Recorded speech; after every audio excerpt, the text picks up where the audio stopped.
y'all, it's Carrie with Tribal Strength. I'm going to show you something that's called a Cossack Squat. Thanks to a really cool client of mine, we figured out the history of this movement.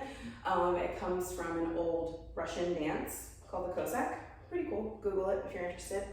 We're going to start in a really wide position, super duper wide, almost uncomfortably wide.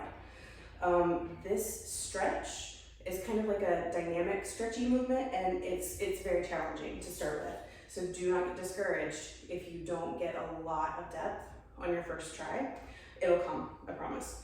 So if you can see my feet, I'm kind of pointed outward a little bit. That gives me a little bit more freedom in what I'm about to do. What we're gonna do is pick one side, we're gonna head to that side, bend knee, and let that other just kind of follow you. My foot, when it gets to that kind of over stretchy position, I'm gonna send that toe up toward the sky. Now if you can see, I'm kind of using my hands as a little support here. It's pretty early in the morning. I haven't really stretched or done anything yet today, so I'm a little bit tight. Where I feel this is right here in the inner thigh. Some people feel it in their glutes, some people feel it in their low back, some people feel it in their hip flexors.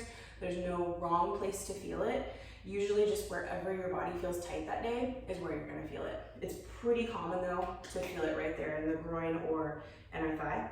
I'm gonna use my hands to help kind of walk myself over and do that same thing on the other side. So on this side, I feel it in my ankle and my calf on the left side. So you can kind of tell what you did the day before or 2 days before by where you feel tight here. As things start to progress, you'll be able to take your hands out of the equation and go side to side freely.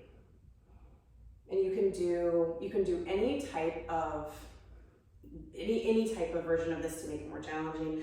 You can add dumbbells, barbells, balls, medicine balls in the front, whatever you need to do if you want to make it more challenging. But this version is mainly meant just for a stretch, a nice dynamic movement to get things moving. And you can hold it in the bottom for as long as you want, as long as it feels good.